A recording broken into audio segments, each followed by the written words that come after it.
started in February of 2016, and within a month you got like almost three times your goal.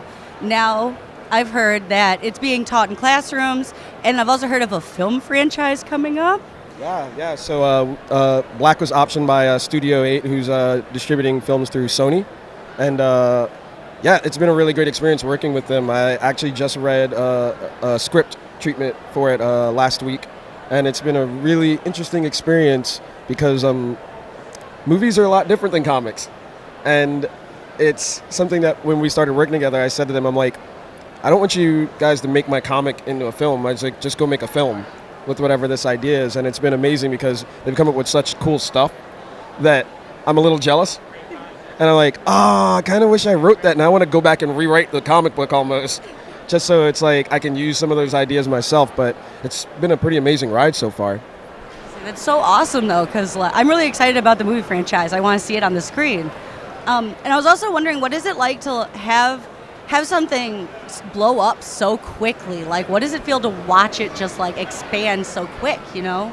It's kind of mind-boggling, honestly.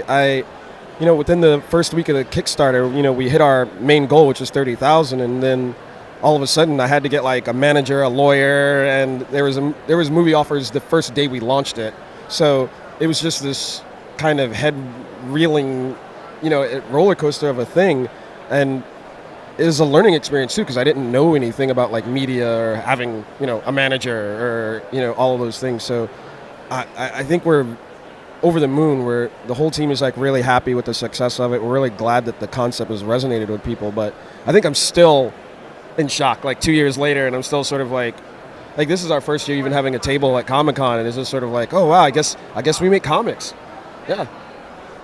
I was gonna say, because I just think it's so awesome to see it in schools, and like the way people are looking at it is just absolutely fascinating. Yeah, I mean, the school aspect of it is something that, like, I don't know, I have a soft spot in my heart, for education, because it's like something that, in terms of all things political, is one of the most important things to me. And like, I'm someone who grew up in New York. I went through the public education system and stuff like that, and I'm not saying this like egotistically or anything like that, but I was fine in school, but I saw a lot of other kids struggling, and the way our school systems work tend to leave certain people behind. But if something like Black can help kids with like reading or like dealing with difficult issues, or even like talking about different historical issues, like I think that's something that's really important and awesome, and also a little weird because I'm like, holy crap, my book's in schools.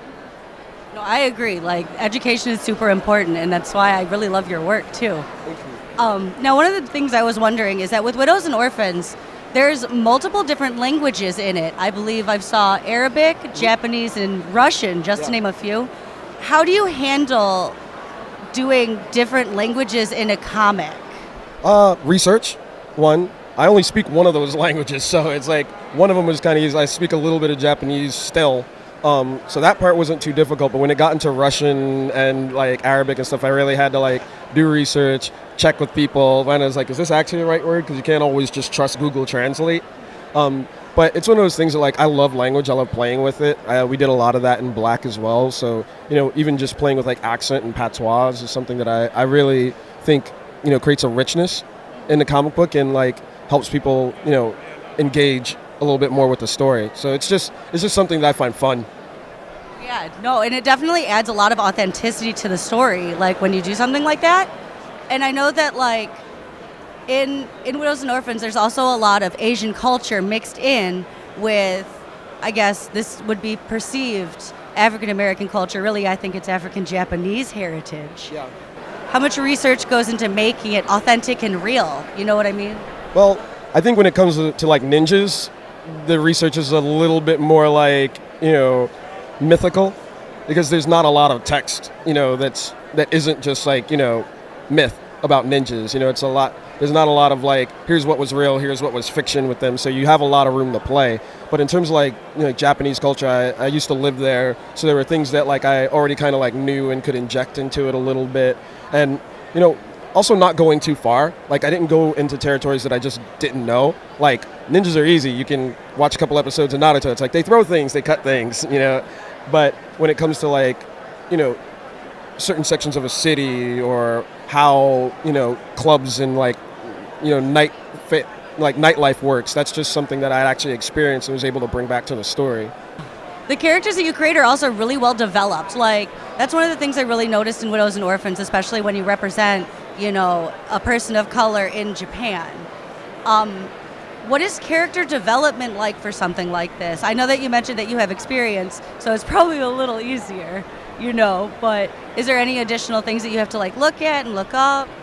Oh yeah, definitely. I mean, like one of the other characters in the book, aside from Anansi, is Hood Rat, and she's Muslim. So, there was little notes that it was very important to put in. Like, she wears hijab in certain situations, and another one she wears a nabik. She covers her full face, and part of it is respecting her religion, and part of it is like because of her appearance, she actually doesn't trust and want too many people to see her face. So it's one of those things where it's like I wanted to like make sure that I was true to those elements without beating people over the head with it or saying like this is why she wears this. It's just kind of a natural part of the story. Like I have one moment in there where she's praying and then doing cool ninja stuff, but I thought it was important to like mix those things together and like sort of do it in a way where I if you want to know more about it, you can go and look it up. That's the fun thing about books is like you get like a little nugget of information and then it hopefully inspires you to learn more about a culture or a certain thing. You recently announced a new line in the Black universe called White. Is there anything more you can tell us? Because I saw the video and I'm just like, I need more, please. It's the follow-up to Black. So I've said to people before, Black's a trilogy. A lot of people think the AS series is like the follow-up. It's in the same universe, but it's Black is a 3-part story and White is basically the second part. I kind of describe it as like, if it was Star Wars, Black is, New Hope, and this is going to be The Empire Strikes Back. So it's a lot of the same characters from the previous book, but we shift perspectives a little bit, and it's going to be very interesting, and I think probably just as engaging a topic matter as Black was. Yes, I'm so excited. Yeah. I really look forward to that one, and also Ignited. You paired up with Mark Waid. How did this come into being? And like, is there anything you could tell us about the story? I know I'm kind of treading a dangerous area here. I can't tell you so much about the story, but I mean, I can tell you about like the experience. So Humanoids approached me about 6 months ago, I think. I don't know how time works anymore in New York Comic Con land, to help them create this superhero universe. I use quotes because it's not superheroes necessarily. But it was a great opportunity. I'm such a big fan of Humanoids and the like stuff that they publish. It was an instant yes. But I got to work with like Yannick Paquette and Carla McNeil to like basically create the foundation of this world and these stories that we're going to be releasing next year. And it was just an amazing experience to work with them, the back and forth, and come up with what I think is going to be an actually new and engaging universe, as opposed to like the same old sort of superheroes that keep getting launched by various publishers. Our objective was to do a lot of what I did with Black, which is to take our real world conflicts and problems and then add on that layer of superhuman and supernatural, where it's not about like putting on a domino mask and going out to save the world. It's dealing with the fact that you now have a very strange ability. How does that impact your life? I said, like, for the most part, the Humanoids H1 universe is based on consequence. Things happen, and it impacts everything.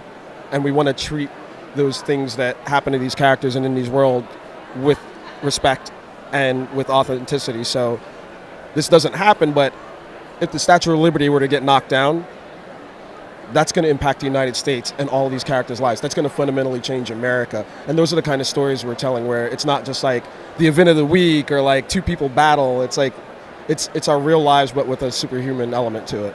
Working with Mark has been amazing. He's one of my favorite writers. I mean, I'm a huge Flash fan, and I mean, like, I literally have read all of his work, and it's been so interesting working with a writer with like his resume and being somebody who's, I've worked in comic books for a long time, but like I'm new as a writer, and just kind of like learning and growing, and him learning from me, and like it's just this amazing experience. And I think people are going to be really, really excited and blown away by Ignited.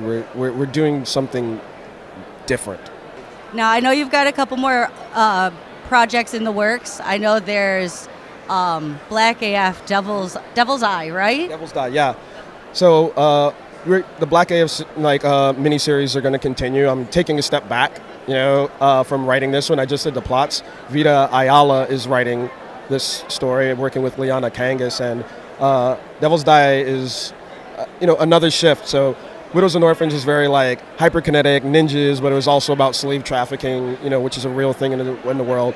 Devil's Die is about drugs in the black community, and the lead character Indigo is kind of on the trail of this new drug called Vanta that everybody's getting high on, but has a weird connection to her own abilities, but also has a weird impact on anybody with powers. So if people with powers use this drug, things get a little wonky. So that's a problem. And so she's like, we need to get this off the street for a number of reasons, but that's kind of how that narrative's going to spin out.